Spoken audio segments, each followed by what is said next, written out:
네, 오늘 내용은 히브리서 10장 11절에서 25절입니다. 네, 쉬운 연마부터 한 절씩 읽겠습니다.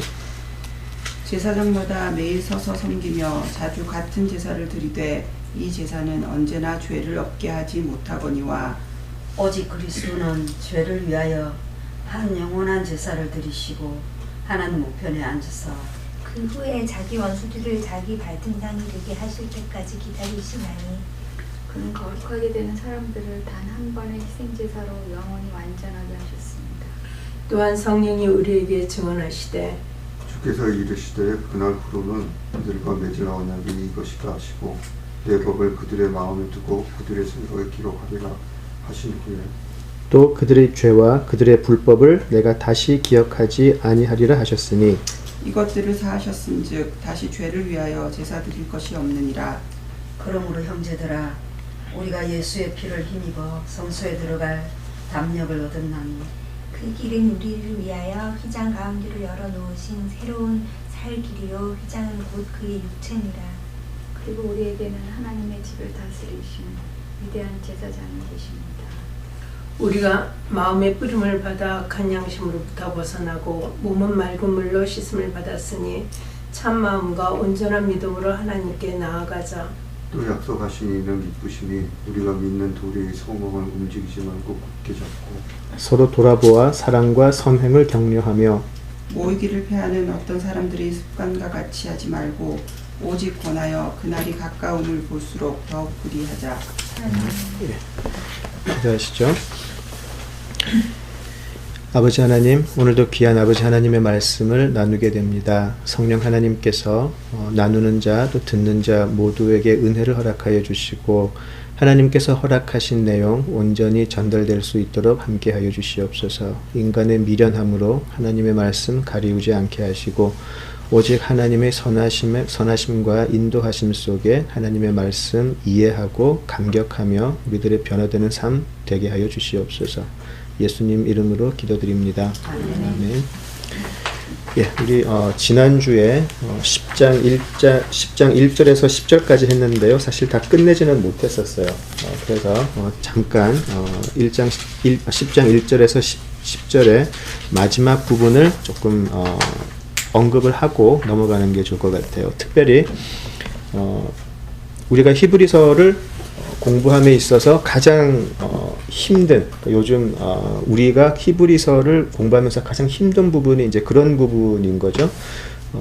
우리가 잘 알지 못하는 어떤 제사의 내용, 또 제사장의 역할, 그런 것들이 1장에서 10장까지 계속 나오기 때문에 사실 우리가 좀 우리 매일의 신앙생활하고 연결시키기가 좀 어렵죠, 사실은. 그래서 항상 우리가 히브리서는 11장부터 이제 바로 읽는 그런 경향이 있는데요. 사실 1장에서 10장까지 나왔던 그 많은 내용들이 우리가 제사 또 제사장 혹은 믿음의 어떤 그 민족의 그 선진들이라 그럴까요? 모세나 아브라함이나 그런 많은 모형들이 실제로 우리 삶 속에 또 다른 모습으로 들어와 있죠. 우리가 신앙이라고 일컫는 많은 신앙 행위라 그럴까요? 신앙 생활 속에서 많은 것이 사실은 우리에게 또 다른 모형으로 우리의 신앙을 좀 조정하는 것을 볼 수가 있어요. 이 히브리서 기자가 지금 이야기하고 싶은 것은 그럼에도 불구하고 때로는 목숨보다 더 귀하게 여겼던 이스라엘의 그런 많은 율법이나 전통들이 어떻게 예수 그리스도로 인해서 다 의미가 없어지는 것이고 모형이 아닌 실체가 왔는데 왜 자꾸 너희들은 옛 모형을 예배하고 옛 그 모형을 추구하는 자리로 돌아가려고 하느냐, 왜 자꾸 옛 길로 돌아가려고 하느냐, 강하게 질책하는 내용이죠, 히브리서가. 그런데 이제 이 10장은 사실 1장에서 우리가 9장까지 길게 제가 세보니까 한 25주인가 했더라고요. 그것을 사실은 이 10장이 좀 이렇게 집약하는 그런 의미가 있어요. 1장에서 9장까지 나왔던 내용들이 이제 10장에서 다시 한번 짧게 언급이 되면서 이렇게 좀 그 요약을 하는 그런 부분인데, 지난 10장 1절에서 10절을 공부하면서 사실 우리들에게 좀 충격적으로 다가왔던 내용이 그것이었죠. 6절에서 하나님께서 번제와 속죄제는 기뻐하지 아니하신다라는 내용이었어요. 하나님께서 번제와 속죄제를 하라고 해놓고는 또 우리 보고는 또 기뻐하지 않으신다라는 조금 그 이율배반적인 그런 언급이 사실 좀 당황하게 하는 것이죠. 아마 히브리서를 처음 받았던 그 1차 수신자들, 그 히브리 출신 그리스도인들에게도 큰 충격이었을 거라 생각이 돼요. 그런데 사실은 하나님께서 번제와 속죄제를 기뻐하지 아니하신다라는 말이 여기 처음 나왔던 게 아니죠. 그래서 지난주에 우리가 한 3군데 그 구약의 말씀을 우리가 그 짚어가면서 이미 하나님께서는 너희들이 드리는 번제, 제사 그런 거 기뻐하지 않고 너희들의 순종을 원한다. 그죠? 또 너희들이 하나님과 함께 겸손한 마음으로 걸어가는 그러한 삶을 원한다. 너희들이 나에게 천천의 수양, 수많은 번제를 드리겠다고 하는데 그게 중요한 게 아니고 너희들의 일상의 생활에서 하나님의 이름으로 정의를 행하고 공의를 행하고 겸손하게 인자를 사랑하는 그런 마음을 더 원한다라고 사실은 하나님께서 수차 이야기를 하셨어요.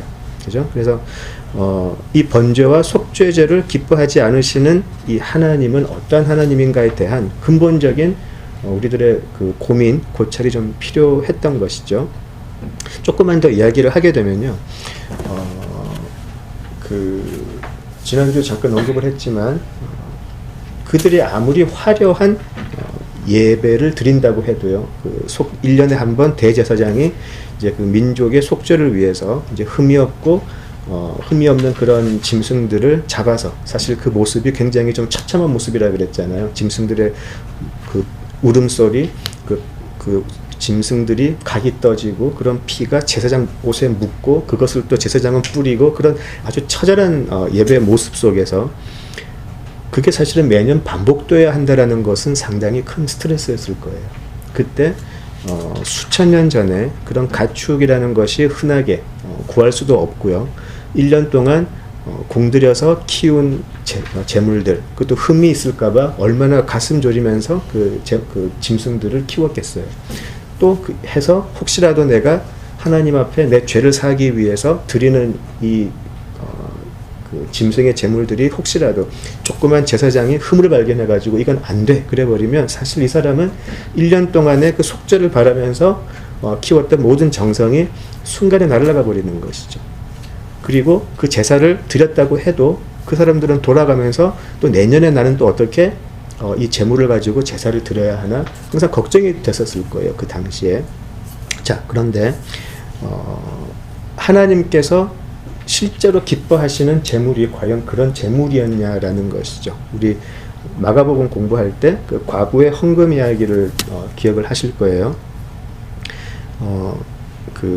이제 어떤 분은 예수님께서 과부가 이제 그 헌금을 얼마 드렸는지 어떻게 아셨을까? 아주 귀를 쫑긋 세워가지고 동전이 몇 개 떨어지나 이렇게 들으셔가지고 이렇게 얘기하셨다 그러는데, 그래서 그거를 이제 거기에 초점 맞춰서 예수님은 우리의 헌금을 아주 관심을 가지고 보십니다. 이제 그렇게 말하는 분도 계셨는데, 사실은 그 과부의 마음을 조금 이해할 필요가 있죠. 그 과부가 가지고 왔던 그 헌금의 액수는 형편없는 액수였었죠. 그리고 그때도 말씀드렸지만 그때 풍습이 정말 부자가 많은 헌금을 가지고 오면 제사장들은 그것을 어너스먼트를 꼭 했어요. 여기 요즘으로 치면 어떤 장로님이 건축원금으로 한 10억을 가지고 오셨습니다. 주보에도 나가고 예배 시간에도 이야기하고, 그때도 똑같았어요. 여기 어느 동네 사는 누가 얼마의 헌금을 했습니다. 그럼 박수치고 막 그러는 게 있었는데, 과부가 가지고 온 그 헌금이 동전 몇 개를 가지고 떨어졌을 때 그 과부가 어떤 마음으로 했었을까요? 과부는 굉장히 부끄러운 마음으로 했을 거예요. 가능하면 동전 떨어지는 소리가 안 났으면 좋겠다, 그런 생각도 했을 것 같고요. 그죠? 왜냐하면 얼마인지 분명히 드러나게 되니까. 이 과부는 너무나 정말 가난한 마음으로, 정말 창피한 마음으로 했었을 거예요. 그런데 예수님께서는 그 과부의 그 창피한, 너무나 부끄럽고 알려지지 않았으면 좋을 것만 같았던 그 헌금의 동전 떨어지는 소리를 듣고 이제는 예수님께서 이야기하세요. 이 여기에 있는 모든 사람들보다 이 과부가 가장 많은 헌금을 했다. 예수님께서는 분명하게 하나님께서 우리의 신앙을 판단하시는 기준이 어디 있는지를 분명하게 이야기를 하셨어요. 많은 부자가 천천의 수양을 번제로 드리는 것에는 관심이 없으셨어요.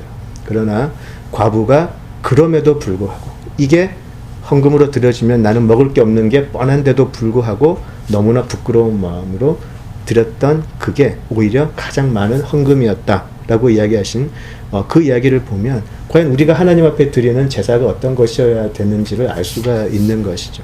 지금 히브리 그리스도 유대교 출신 그리스도인들에게 지금 히브리서 기자가 똑같은 지금 도전을 하고 있는 것이죠. 너희들이 자꾸 예수님을 처음 만난 감격에서 벗어나서 다시 유대교의 전통으로 다시 돌아가려고 하는데 그 돌아가려고 하는 전통이 뭔지 아느냐? 하나님께서 기뻐하시지 않는 번제와 속죄제를 드리는 바로 그 길이다. 하나님께서 기뻐하시는 그 자리에서 과부가 동전 떨어뜨리는 그 과부가 정말 가난한 마음으로 드렸던 그 헌금의 자리에서 너희들은 자꾸만 하나님께서 기뻐하시지도 않는 그 번제와 속죄제 제사로 돌아가려고 하느냐? 지금 강하게 질책을 하는 것이죠. 우리가 예배를 드릴 때 지금 하나님께서 그 구약에서 이미 말씀하셨던 하나님과 겸손한 마음으로 동행하는 삶, 순종하는 삶, 그런 것들이 무엇일까에 대한 확실한 이해가 있어야 할 것 같고요. 또 그런 것도 있죠. 또 유명한 부분인데 말라기서에 가면 나중에는 하나님이 하도 질책을 하시니까 안 받겠다고 하시니까 제사를 말라기에 가면 급기야 이스라엘 사람들이 하나님한테 항의를 하죠. 왜 우리 제사를 안 받아주십니까? 막 항의를 할 때 하나님의 대답이 굉장히 재밌어요. 네 옆에 있는 너 와이프한테 잘해라 그렇게 얘기를 하세요. 굉장히 재미있는 부분이죠. 그죠? 왜 갑자기 그런 얘기가 나왔을까요?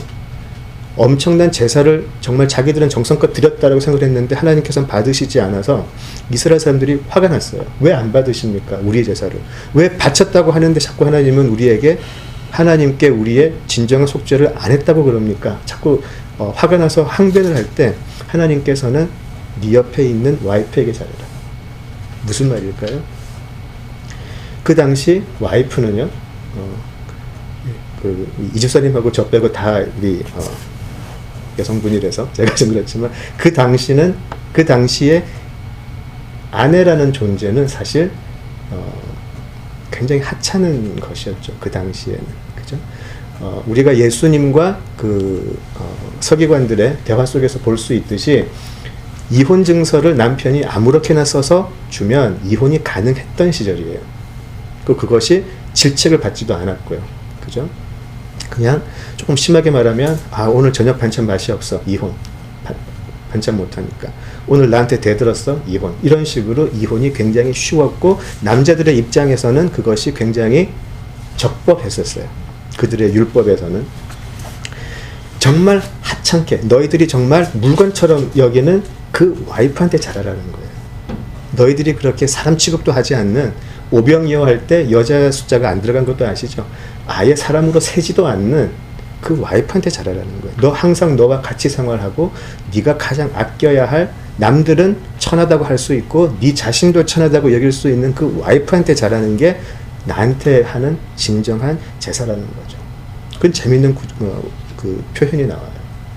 지금 우리가 이걸 우리들의 요즘의 삶 속으로 가지고 온다고 하면 아무리 우리가 엄청나게 세상에서 가장 큰 예배당을 짓고 세상에서 가장 화려한 성가대의 찬양과 세상에서 가장 뛰어난 학식의 목사님이 설교를 하고 너무나 웅장한 정말 감격스러운 것을 드린다고 할지라도 하나님께서는 우리들이 드리는 우리들의 기존에 합당한 예배에 속지 않으시는 분이라는 것을 우리가 알아야 되는 것이죠. 하나님은 과부의 마음을 찾고 계신다는 거죠. 우리가 볼 때는 보잘것없지만 우리가 봤을 때는 의심이 갈 수도 있겠지만 하나님께서는 그 과부의 마음을 찾고 계신다는 거죠. 그 과부의 마음을 찾는 자가 예수님을 구주로 볼 수 있을 거예요. 자, 그래서 우리 7절로 한번 잠깐 가볼게요. 오늘 본문 10절로 시작하기 전에 7절을 가시면 이에 내가 말하기를 하나님이여 보시옵소서 두루마리 책에 나를 가리켜 기록된 것과 같이 하나님의 뜻을 행하러 왔나이다 하셨느니라. 8절 위에 말씀하시기를 주께서는 제사와 예물과 번제와 속죄제는 원하지도 아니하고 기뻐하지도 아니한다고 하셨고 이는 다 율법을 따라 드리는 것이라 라고 해가지고요. 예수님이 이 땅에 오신 목적이 여기 나와 있어요. 우리는 하나님의 뜻을 알지도 못하고 모르니까 행하지도 못하고, 그래서 아예 하나님께서는 우리의 삶, 우리의 신앙을 통해서 만들어지는 구원, 속죄 이제 바라지도 않으세요. 어떻게 하시죠? 하나님께서 직접 하시겠다라는 것이죠. 그 하나님의 직접적인 구원의 역사가 예수님의 사람의 모습으로 오심으로 시작되고 이루어지는 것이죠. 자, 8절에서 10절을 보시면 10절을 다시 읽을게요. 이 뜻을 따라 예수 그리스도의 몸을 단번에 들이심으로 말미암아 우리가 거룩함을 얻었노라 라고 되어 있어요. 그죠? 자, 이제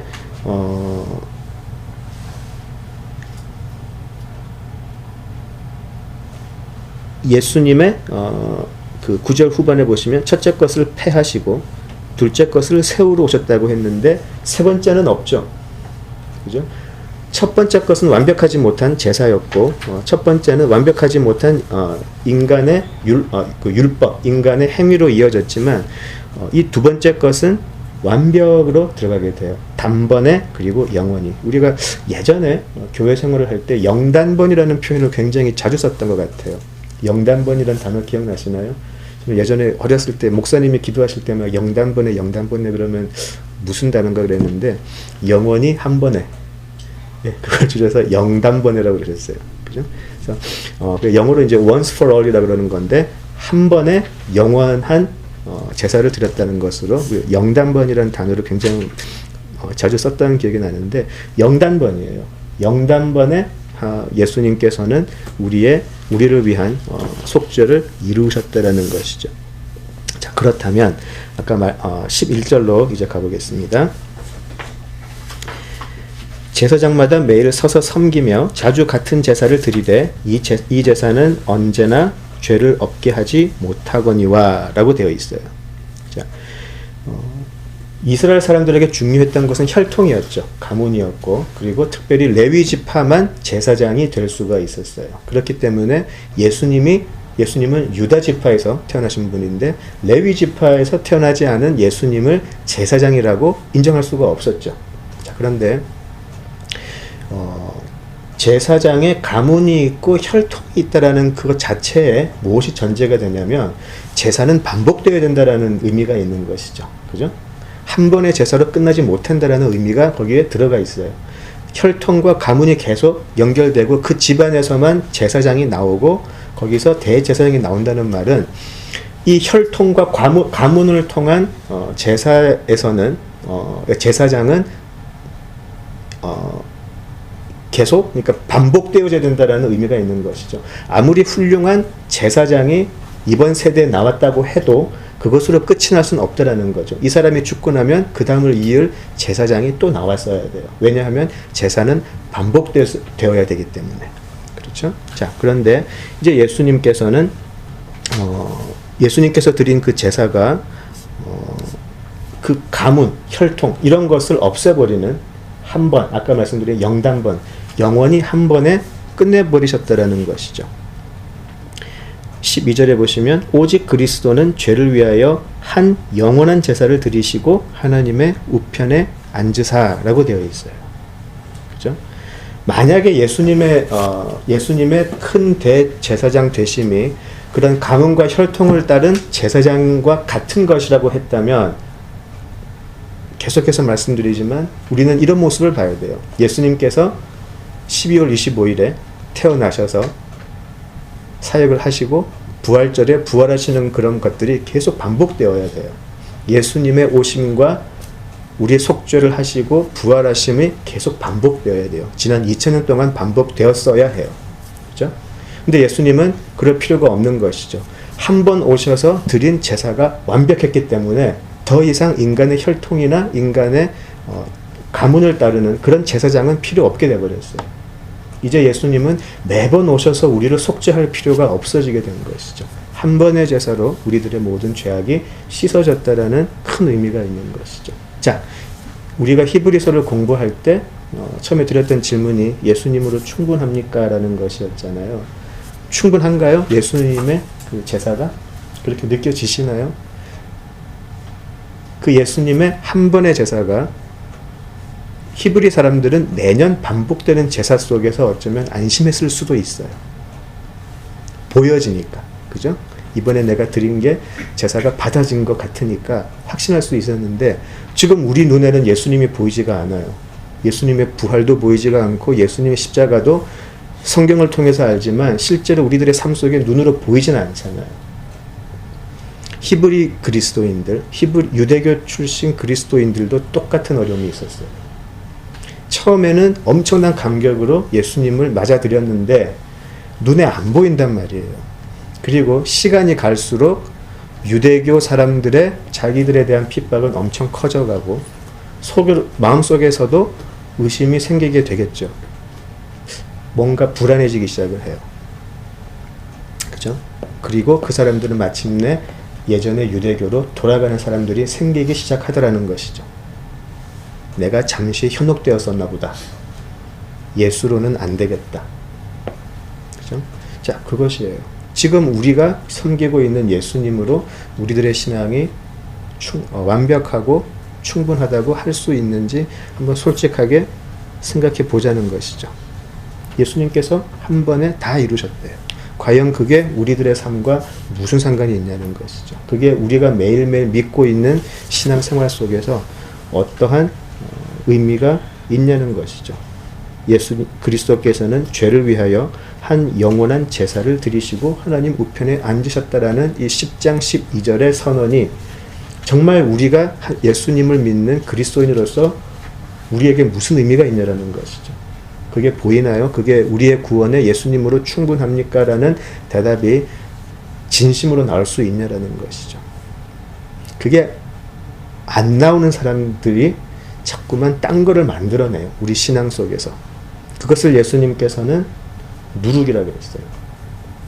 자꾸 뭘 거품을 만들어내요.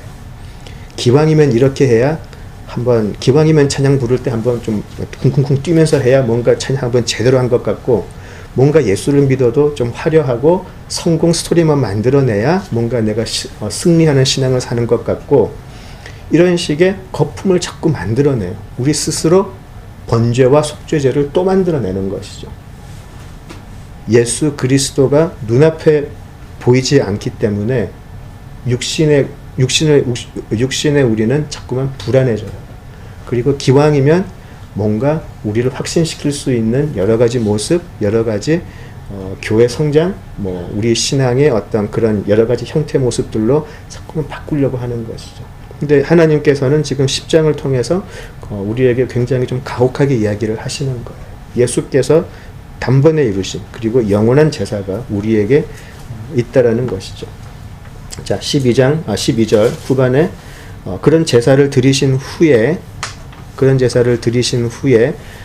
이제 예수님께서는 하나님 우편에 앉아 계시고, 13절 그 후에 자기 원수들을 자기 발등상이 되게 하실 때까지 기다리신다라고 되어 있어요. 이 12절, 13절을 보면 조금 이렇게 그 패시브한 게 뭐죠? 한국말로? 수동적. 예. 이 수동적인 모습이 좀 나와요. 그래서 예수님께서 앉아 계시고 기다리신다라고 하니까 그 예수님이 좀 뭐라 그럴까요? 이렇게 우리 삶과 조금 멀리 떨어져 있는 듯한 그런 느낌을 좀 주게 되죠. 사실 이 12절, 13절이 종교학을 공부하다 보면 그 디이즘이라 그래가지고 세상을 창조하신 하나님도 계시고 다 인정을 하겠는데 이런 모습에 하나님을 그려요. 그러니까 꼭 뭐라 그럴까요? 그 의자에 이렇게 안락 의자에서 우리가 앉아가지고 TV 보듯이 그 자리에 앉아가지고 이제 리모컨 컨트롤 가지고 오늘은 하이경의 삶을 한번 들여다볼까 보다가 괜찮네. 그러고 좀 있다가 오늘은 또 우리 남궁은의 삶을 들여다볼까. 이런 식의 하나님을 자꾸 생각을 해요. 멀리 떨어져 있는 그냥 우리들의 삶을 그냥 지켜보시는 하나님. 그죠? 12절 13절을 보시면 조금 그런 의미가 나오잖아요. 그죠? 근데 조금 다시 생각해 볼 필요가 있는 게 하나님의 우편에 앉아 계셨다라는 그 말은 우편에 앉아서 그냥 앉으셨다라는 표현이 아니고요. 하나님의 우편에 앉아 계신다라는 이 전통적인 의미는 하나님이 가지신 모든 권위와 권세를 그대로 부여받아서 적극적으로 통치하시는 의미예요.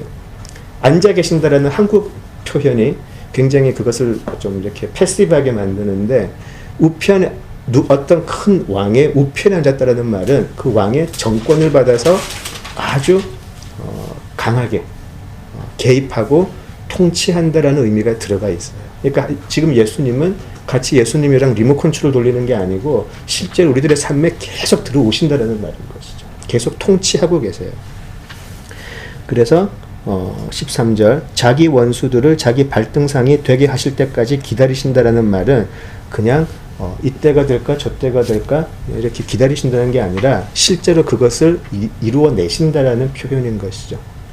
그래서 하나님의 우편에 앉아 계신다. 하나님의 모든 권세와 모든 권위를 받으셔서 우리들의 삶을 그렇게 이끌어 가신다라는 표현인 것이죠. 예수님께서 사망이라는 것은 부활을 통해서 이기셨는데 또 우리는 역사를 살아가고 있잖아요. 시간의 흐름 속에서 살아가고 있기 때문에 예수님께서는 그 역사 속에 들어오셔서 그 역사를 살아가는 우리들에게 계속해서 믿지 않는 하나님의 택하신 백성들을 계속해서 구원해내고 계신다는 것이죠. 아주 적극적이고 아주 공격적인 모습이에요, 사실은. 그게 지금 예수님께서 하고 계신다는 것이죠. 14절을 보시면 그가 거룩하게 된 자들을 한 번의 제사로 영원히 온전하게 하셨느니라 라고 되어 있어요. 예.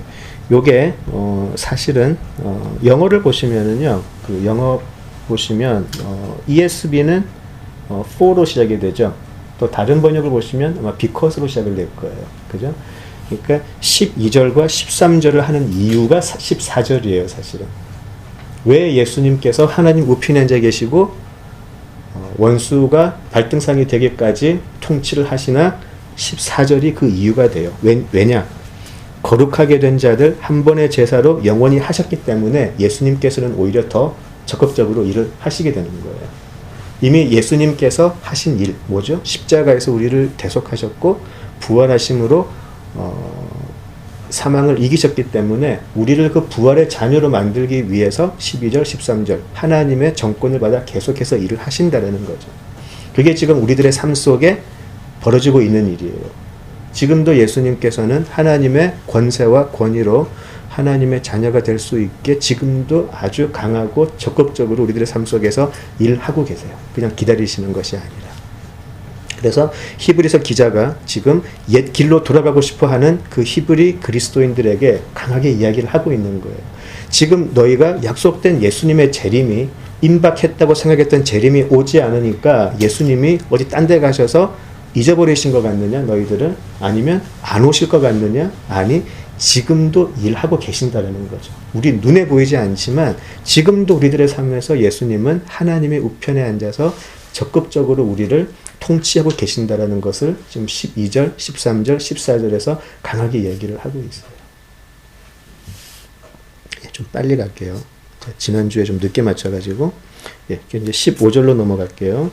또한 성령이 우리에게 증언하시되, 계속해서 어떻게 우리에게 이야기를 하시냐면 16절, 17절이죠.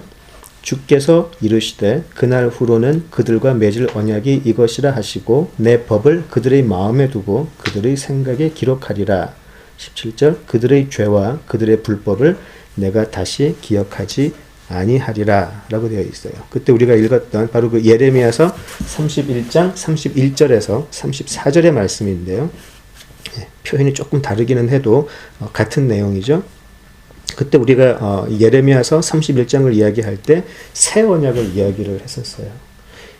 하나님께서 우리와 언약을 만드셨는데 그 언약은 두 당사자가 있고 한 당사자가 그것을 파기할 때는 그 언약은 더 이상 성립이 되지가 않는데 인간들은 그 하나님과의 언약을, 이스라엘 민족은 언약을 계속해서 파기했어요.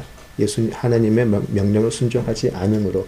그래서 예수님께서 새로운 언약을 우리에게 주셨는데, 자, 그것이 그 언약은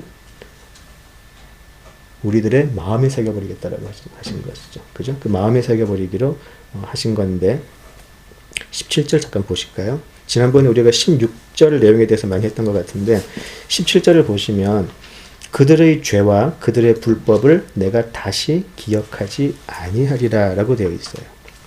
여기서 다시 기억하지 않겠다라는 것에 조금 의미를 좀 뒀으면 좋을 것 같아요. 왜 그러니까 다시 기억을 하지 않겠다라는 그 말은 어떤 의미가 있냐면 다시 기억하지 않는다는 말은 더 이상 제사가 필요 없다라는 말이죠.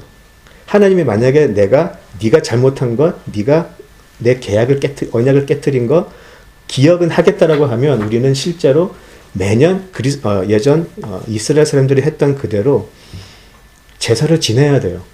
자꾸 하나님이 기억을 해버리시니까. 그죠? 1년 지났는데 또 기억을 하세요. 또 제사 지내야 돼요. 또 동물 죽여야 되고 제사장은 우리에게 피를 뿌리면서 죄사함을 선언해야 돼요.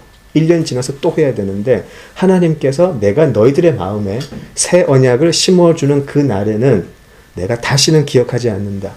더 이상 제사가 필요 없다라는 말이죠. 왜 제사가 필요 없게 됐을까요? 이때까지 했던 이야기 그대로예요. 예수님께서 영단번에 우리의 죄를 씻어버리셨기 때문에 하나님께서 기억을 하실 필요가 없는 것이죠. 그죠?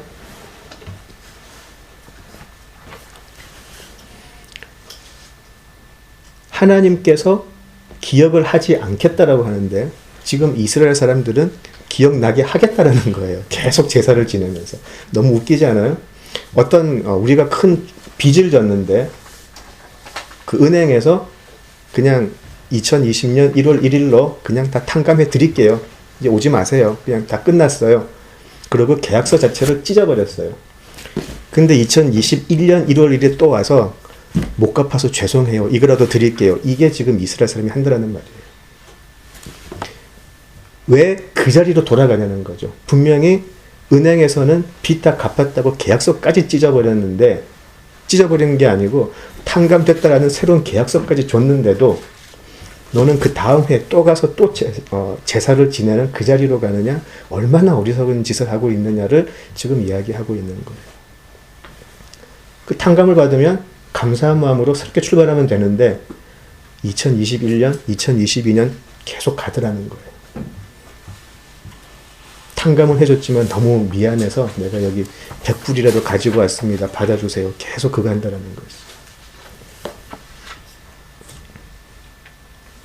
그래서 18절 이것들을 사하셨은즉 다시 죄를 위하여 제사 드릴 것이 없다라고 선언이 돼요.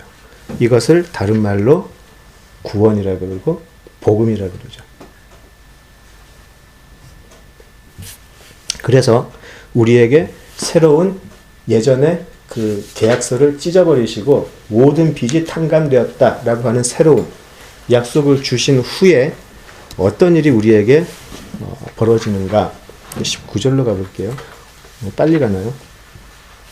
오늘 좀 할 내용이 많아가지고 좀 빨리 할게요. 19절 에서 25절은 어쩌면 핵심일 수도 있어요. 지금까지 히브리서가 했던 그 여러 가지 이야기 중에 자 그러므로 이제 우리들의 상황이 우리들의 처지가 어떻게 변하게 되었나요?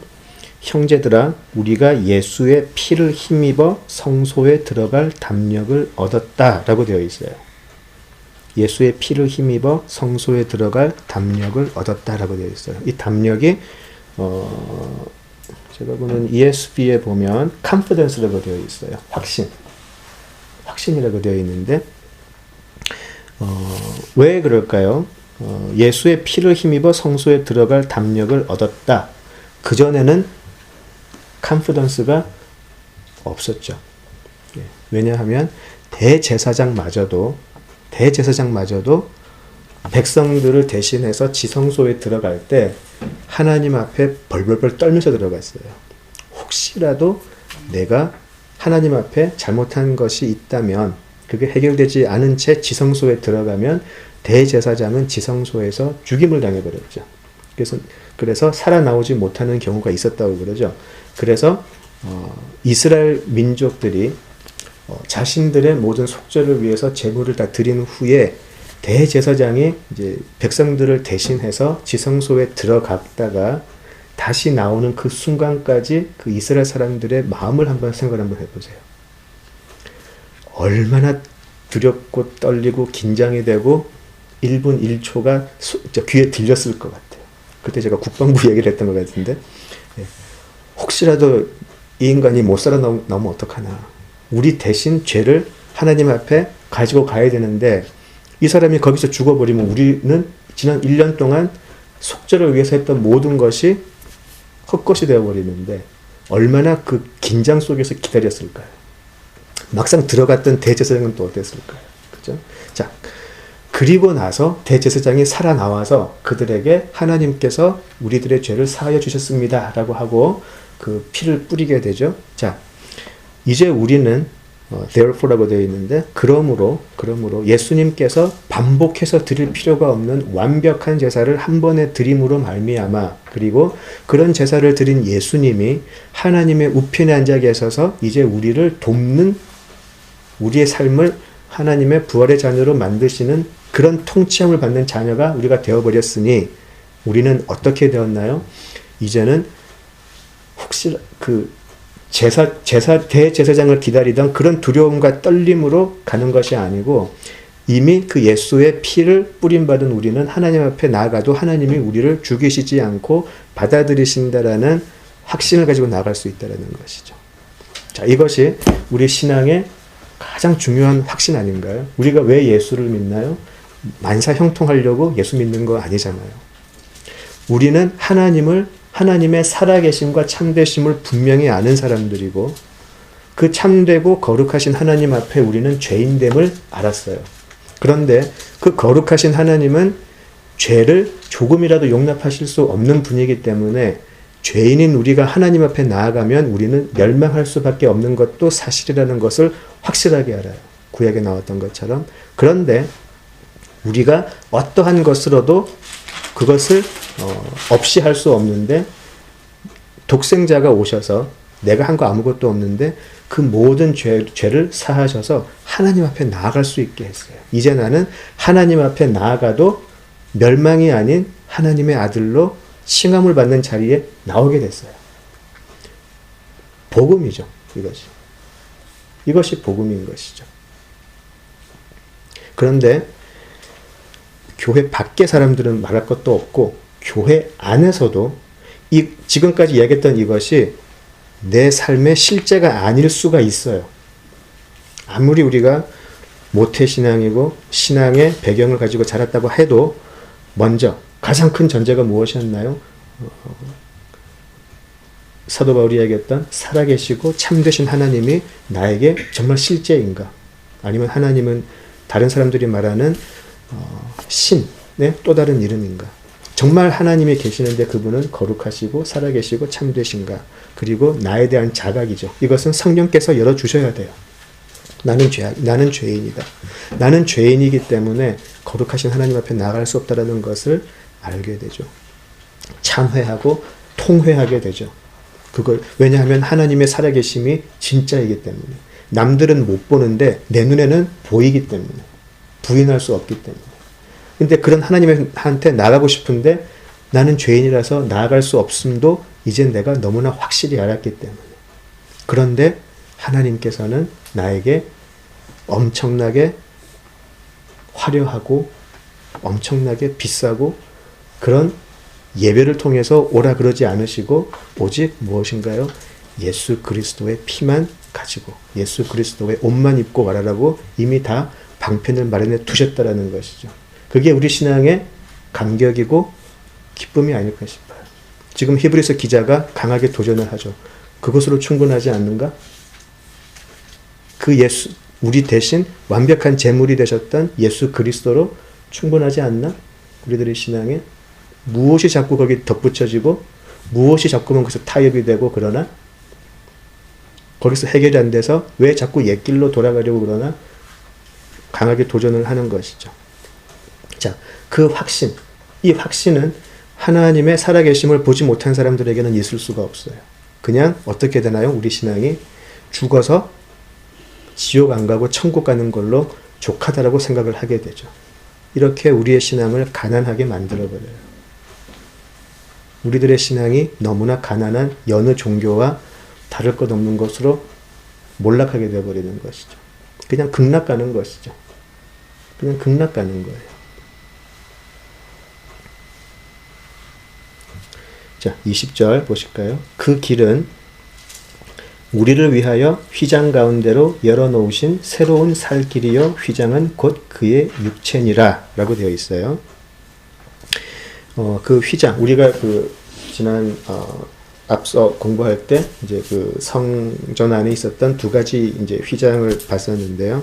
이 휘장이 이제 보통 커튼이라고 이제 그러는데 이렇게 우리가 집에서 보는 그런 커튼이 아니죠. 굉장히 무겁고 굉장히 두꺼워서 이렇게 사람들 몇 명이서 이렇게 찢을 수 있는 그런 휘장은 아니었다고 그래요.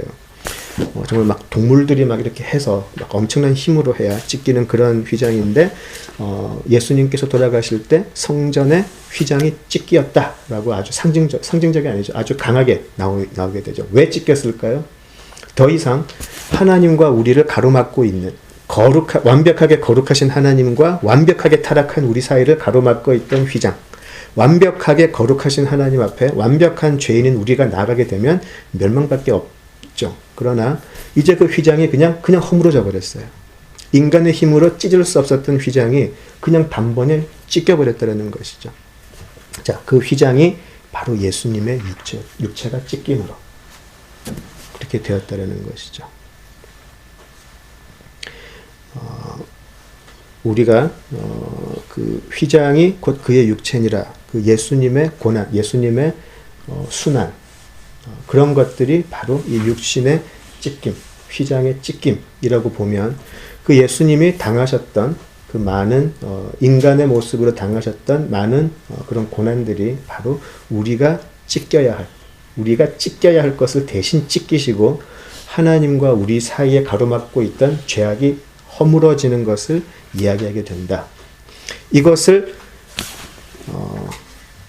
누구에게도 부정할 수 없고 이것은 누가 뭐라 그래도 나한테는 사실이고 이것이 나의 유일한 소망이 됩니다라고 고백하는 사람들이 그리스도인들인 것이죠. 지금 우리들의 신앙의 많은 모습 속에 이 휘장의 찢김에 대한 감격도 찾을 수가 없고요. 하나님 앞에 우리가 나아갈 수 있다는 그 사실 자체 하나만으로도 감격하지 못하는 경우가 얼마나 많은지 모르겠어요. 그리고 자꾸만 우리 신앙을 치장하려고 하고 다른 모습으로 변형시키려고 하는 그런 모습이 얼마나 많은지 모르겠어요. 근데 히브리서 기자가 계속 지금 그것을 지적을 하고 있는 것이죠. 믿음이라는 게 도대체 뭐냐? 믿음이라는 것이 또 우리들의 신앙의 선배들이나 우리들의 이때까지 살아왔던 역사를 통해서 우리가 배워온 믿음이라는 것이 도대체 뭐냐라고 지금 이야기를 하는 것이죠. 그리고 너희들은 왜 모형을 섬기면서 살아가던 삶으로 자꾸만 돌아가려고 하느냐? 빚을 다 탕감해 주셨다고 했는데 왜 자꾸 빚을 갚으려고 하느냐? 어리석은 자리로 왜 자꾸 돌아가려고 하느냐라고 강하게 질책하는 것이죠. 그렇다면 우리들의 삶이, 우리들의 신앙에, 우리들의 믿음의 신앙인 어떤 것이 되어야 하는가? 다시 한번 우리가 좀 고민을 해볼 필요가 있어요. 그리고 과연 우리가 믿음으로 산다라는 것, 신앙의 모습으로 산다라는 것이 어떤 것이어야 하는지 심각하게 고민을 해볼 필요가 있는 것이죠. 그래서 히브리서를 공부하면서 마치 우리와는 조금 거리가 먼 것 같은 그런 것들이 사실은 어느 때보다도 더 절실하게 다가오면 좋겠어요. 어쩌면 우리도 지금 예수를 믿는다고 하면서 이스라엘 민족의 실패했던 자리로 돌아가고 있는지도 모르겠어요. 우리에게는 이제 오직 큰 대제사장 한 분만 계세요. 예수 그리스도 한 분만 계시고 그분이 드린 제사는 반복될 필요가 없는 영단번에 끝나버린 제사고요. 그리고 우리는 하나님 앞에 그 제사에서 뿌려진 예수님의 피의 힘을 입어 하나님 앞에 나아갈 수 있는 부활의 자녀가 되었어요. 그 복음으로 충분한 것이, 그 예수님으로 충분한 것이 우리들의 삶이어야 한다는 것이 또 오늘 본문이 우리에게 주고 있는 내용인 것 같습니다. 예. 역시 또 준비한 내용을 다 못했습니다. 우리 그럼 다음 주에 하기로 하고요. 오늘 여기까지 하겠습니다. 우리 기도하시죠. 아버지 하나님, 예수님 한 분만으로 충분하다는 이 고백이 참으로 우리들의 존재를 걸고 드릴 수 있는 고백이 되기를 간구합니다. 눈앞에 보이고 만져지고 들리는 것에 현혹되지 않게 하시고 연연해하지도 않고 예수 그리스도로 충분함을 우리들의 삶에서 누리고 감격하고 기뻐할 수 있게 하여 주시옵소서. 예수님 이름으로 기도드립니다. 아멘. 아멘.